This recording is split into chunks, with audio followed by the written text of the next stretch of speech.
Chudava. Special partner, Prestige Elegant Mixer Grinder.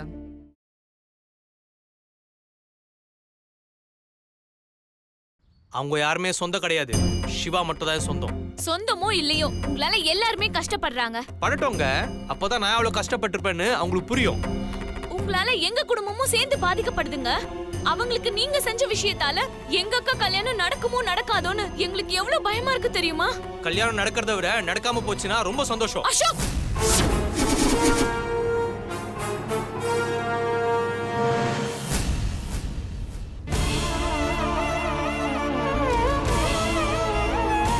Sorry. பரவாயில்லங்க, அடிங்க. இப்பவே உங்க ஆசத்தை அடிச்சுக்கோங்க. நீங்க என் ஃப்ரெண்டு. என் அடிக்கிற உண்மை எல்லாமே இருக்கு. என்ன இருந்தாலும் என் கஷ்டத்தை யாரும் புரிஞ்சுக்க போறதில்ல. ஒருத்தன் நடுக்கல்ல நின்றுக்கிட்டு தண்ணி தாக கொடுத்தா என்ன பண்ணுவான்? அந்த நிலைமை தாங்க எனக்கும். நான் பட்ட கஷ்டத்தை யாரும் பட்டிருக்க மாட்டாங்க. நான் அனுபவிச்ச வழியை யாரும் அனுபவிச்சிருக்க மாட்டாங்க. யாரும் இல்லாம என்ன பண்ணது புரியாம அப்படியே பயத்திலே வந்த தெரியுமா?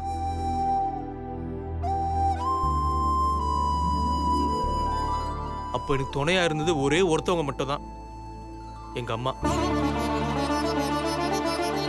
எனக்கு எங்க அம்மானா ரொம்ப பிடிக்கும். அவங்ககிட்ட பேசிட்டே இருக்கணும் போல ஆசையா இருக்கும். ஆனா அந்த ஆசை கூட செத்து போச்சுங்க. இப்ப என் கண்ணுக்கு யாரும் தெரியல. அவங்க பண்ண துரோகம் மட்டும் தான் தெரியுது. அதனால நான் செய்யறது சரின்னு தோணுது. நீங்க சொல்றதெல்லாம் எனக்கு புரியுது அசோக். ஆனா அதுக்காக நீங்க பட்ட வழியை அவங்களும் பண்ணணும்னு நினைக்கிறது கொஞ்சம் கூட சரியில்லை. இங்க பாருங்க, நடந்தது நடந்து போச்சுன்னு அப்படியே விட்டுட்டு இனிமே நடக்க போறது நல்லதா இருக்கட்டும் நினைங்க. அதை விட்டுட்டு இப்படி பழி வாங்கணும்னு நினைக்கிறது ரொம்ப தப்புங்க. அவங்க பாதிக்கப்பட்டா எங்க குடும்பமும் சேர்ந்து பாதிக்கப்படும். அது மட்டும் இல்ல, நாளைக்கு அவங்க குடும்பத்திலயோ இல்ல எங்க குடும்பத்திலயோ ஏதாவது ஒண்ணு நடக்க கூடாதது நடந்துச்சுன்னா அதுக்கு நீங்க மட்டும்தான் காரணமா இருப்பீங்க. அப்ப நீங்க தப்பு பண்ணிட்டோன்னு வருத்தப்படவோ ஃபீல் பண்ணவோ முடியாது. அப்படி நீங்க ஃபீல் பண்ணாலும் அதை ஏத்துக்கிற நிலைமையில எங்க குடும்பம் இருக்காது.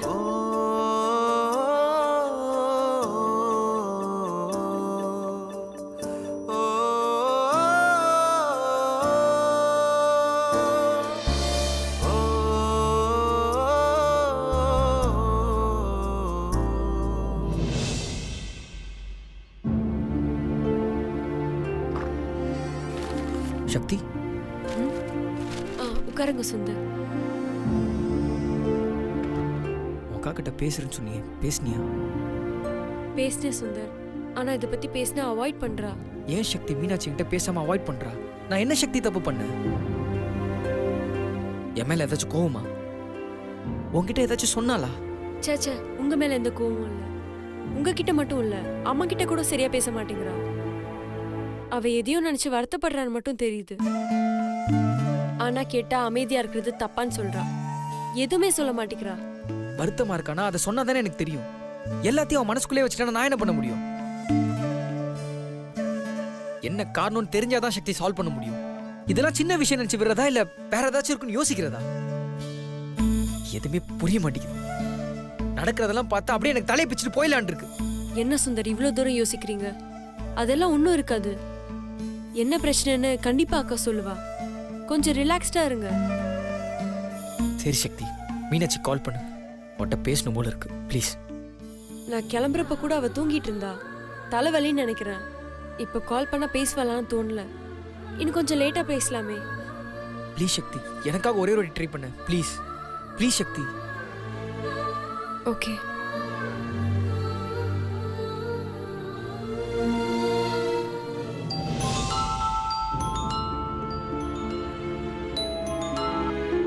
ஹலோ அம்மா.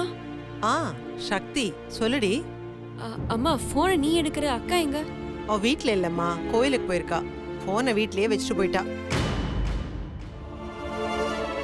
ஏன், ஏதாவது முக்கியமான விஷயம் அவகிட்ட பேசணுமா? இல்லம்மா, நான் வர்றப்போ தூங்கிட்டு இருந்தா. அதான் என்னன்னு கேட்கலான்னு ஃபோன் பண்ணேன்.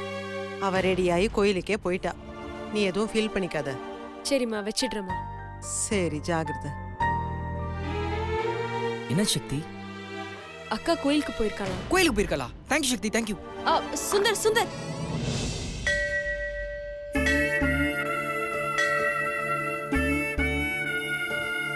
யாருக்கிட்டையும் கை கட்டி நிக்காதவங்க இன்னைக்கு இன்னொருத்தர் வீட்டுல போய் நிக்கிற நிலைமை ஆயிடுச்சு.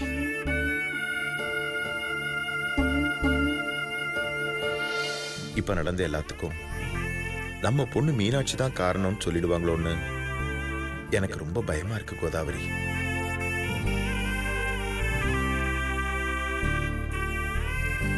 மீனாட்சி ஜாதகம் சரியில்லையா? ஒருவேளை அதனால தான் இப்படிலாம் நடக்குதோன்னு எனக்கே யோசிக்க தோணுது கோதாவரி.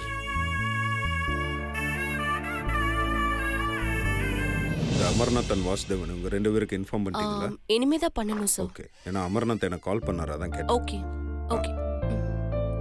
ஹாய் கார்த்திக். ஹாய். வாங்க உட்காருங்க. உங்ககிட்ட ஒரு முக்கியமான விஷயம் பேசணும். உட்காருங்க, பேசலாம்.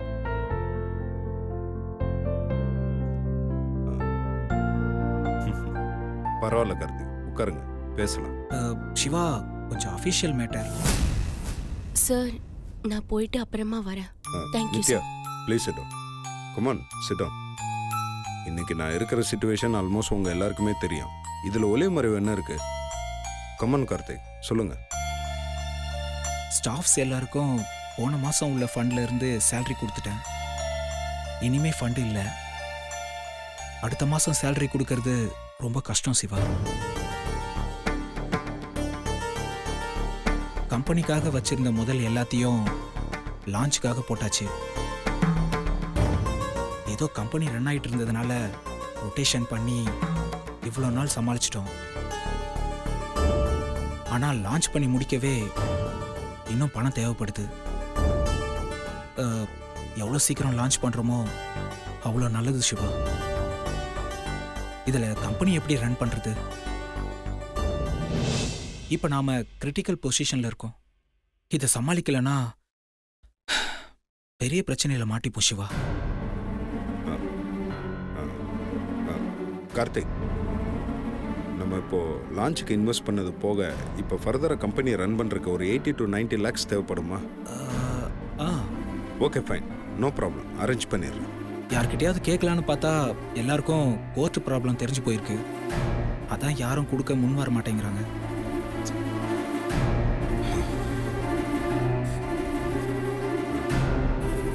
இட்ஸ் ஓகே கார்த்திக், நான் ஏதாவது ஏற்பாடு பண்ணுறேன். லேட் ஆனால் பிரச்சனை ஆயிடும். கொஞ்சம் சீக்கிரமாக செய்யுங்க சிவா. ஓகே கார்த்திக். ஓகே சிவா, வரேன். ம்.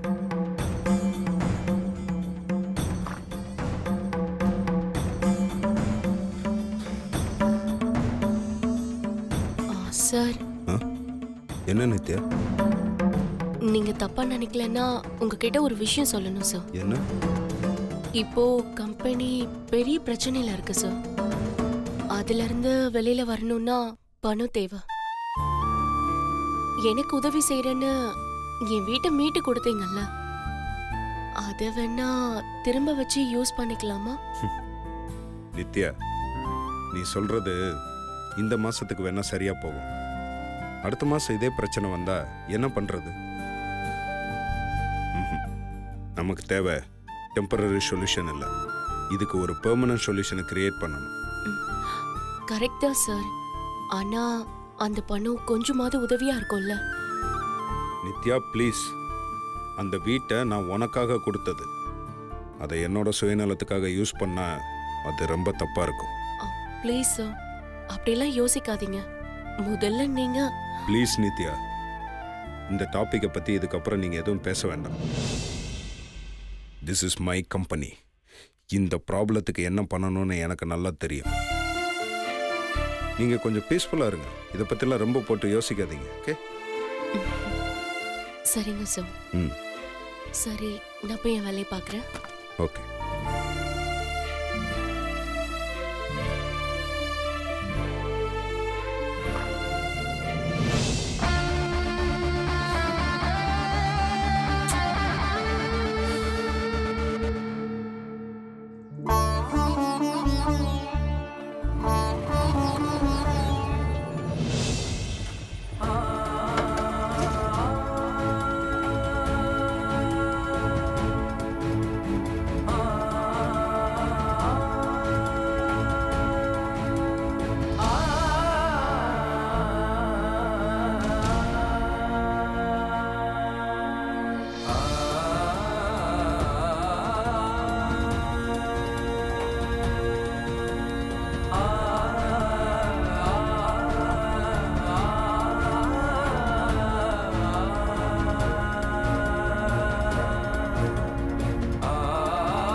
அக்கா, கோதாவரி, வணக்கம் அண்ணி. வணக்கம். வாங்க உட்காருங்க. எப்படிமா இருக்க? நல்லா இருக்கேன்க்கா. வீட்ல பசங்கெல்லாம் எப்படி இருக்காங்க? ம், எல்லாரும் நல்லா இருக்காங்க. ஆனா யாருக்குமே மனசு தான் சரியில்லைக்கா. ஏன், என்னாச்சு? எல்லாம் நம்ம மீனாட்சி கல்யாணத்தை பத்தி தான். அவ கல்யாணம் நடக்கிறதுக்குள்ள எவ்வளோ பிரச்சனை. அவ கல்யாணம் எப்படி நடக்க போறதுன்னு நினைச்சாதான் ரொம்ப கஷ்டமா இருக்கு. இதுல இந்த பிரச்சனை வேற. கோதாவரி, சும்மா இரு. அண்ணி, உங்க சம்மந்தியை கூப்பிடுறீங்களா? ஆ, ஒரு நிமிஷம். அண்ணி, அண்ணி.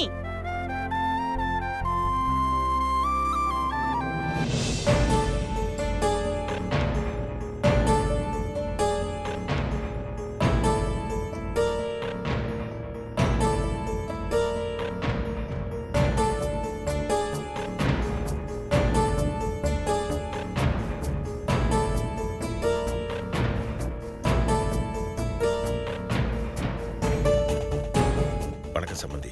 வணக்கம். வணக்கம். ஏன் நிக்கிறீங்க? உட்காருங்க, உட்காருங்க. அத்தை, மாமா எப்படி இருக்கீங்க? ஆ, நல்லா இருக்கும்மா.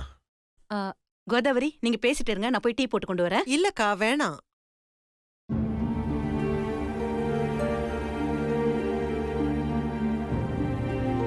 மனசுக்கு ரொம்ப கஷ்டமா இருக்குங்க.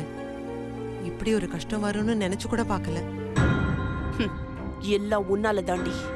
உன் வீட்டு தரித்திரம் தான் என் வீட்டுக்குள்ள வந்து ஒட்டிக்கிட்டு என்ன நடு ரோடுக்கு கொண்டு வந்து விட்டுடுச்சு. அந்த கடவுளுக்கு என்ன கோவமோ தெரியல. நல்லா இருந்த குடும்பத்தை இப்படி ஆக்கிட்டாரு. இப்படி நடந்தது நினைச்சு பார்க்கும்போது மனசுக்கு ரொம்ப வேதனையா இருக்கு. வீட்டுல பிள்ளைங்கள்லாம் கூட வருத்தமா தான் இருக்காங்க. துரதிர்ஷ்டம் கூடவே இருக்கும்போது என்ன பண்ண முடியும்?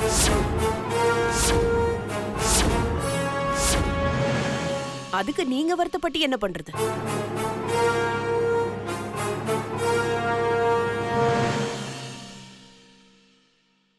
சரி விடுங்க, ஏதோ நடந்தது நடந்து போச்சு. இப்ப அத பத்தி பேசி என்ன பண்றது?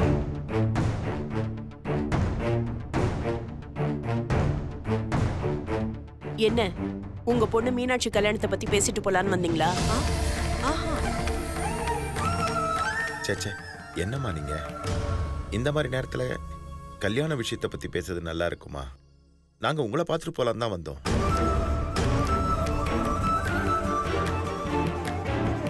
உங்களை பார்த்து தைரியம் சொல்லிட்டு போலான்னு தான் வந்தோம்.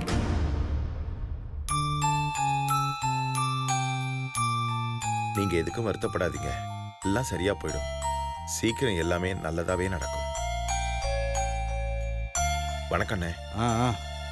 அப்படி ஒன்று நடக்கணும்னா நம்மகிட்ட அலாவுதீன் அற்புத விளக்கு தான் இருக்கணும்.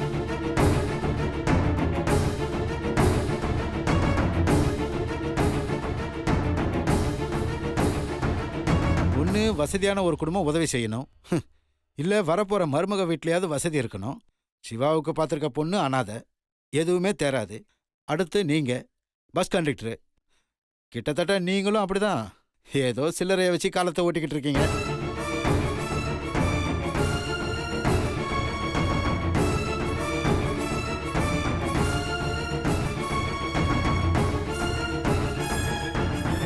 எங்க சம்மந்திக்கு எந்த வாய்ப்புமே இல்லாம போச்சே.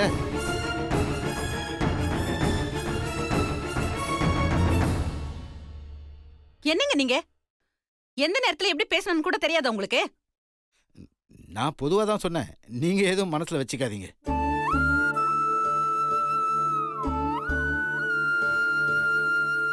வாங்க அத்தை. ம். மாமா நல்லா ஆ. இருக்கீங்களா? நல்லா இருக்கும் தம்பி.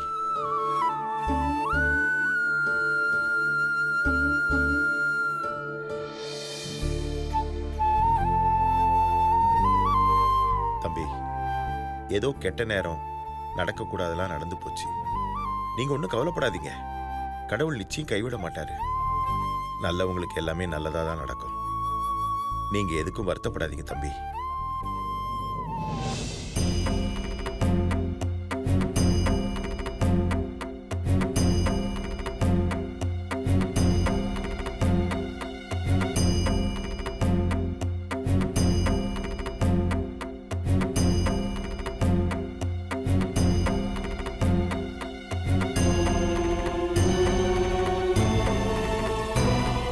கார்த்தி, சிவாவும் நீயும் பிசினஸ் பார்ட்னர்ஸ் தானே?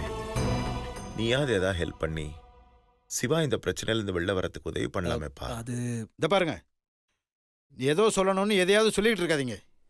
ஈஸியா உதவி செய்யற மாதிரி இருந்தா இந்நேரம் இந்த பிரச்சனையை முடிச்சிருப்போம்ல. பிரச்சனை பெருசா இருக்குன்றதானே பிரச்சனையே. என்னவோ எல்லாம் தெரிஞ்ச மாதிரி பேசிட்டு இருக்கீங்க.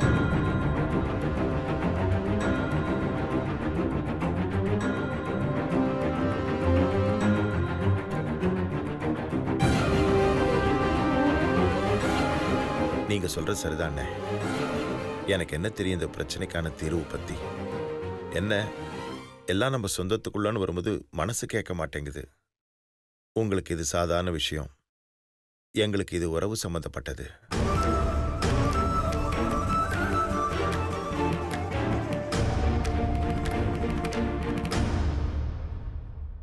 பார்த்துட்டு கம்முன்னு இருக்க முடியல. தப்பா எடுத்துக்காதீங்க. நான் வரேன். ம். கோதாவரி, வா போலாம். வரேன் சம்பந்தி. வரேங்க. நீ வரேன் தம்பி. ஆ சரி மாமா. வரோங்க. வரேன் கார்த்தி.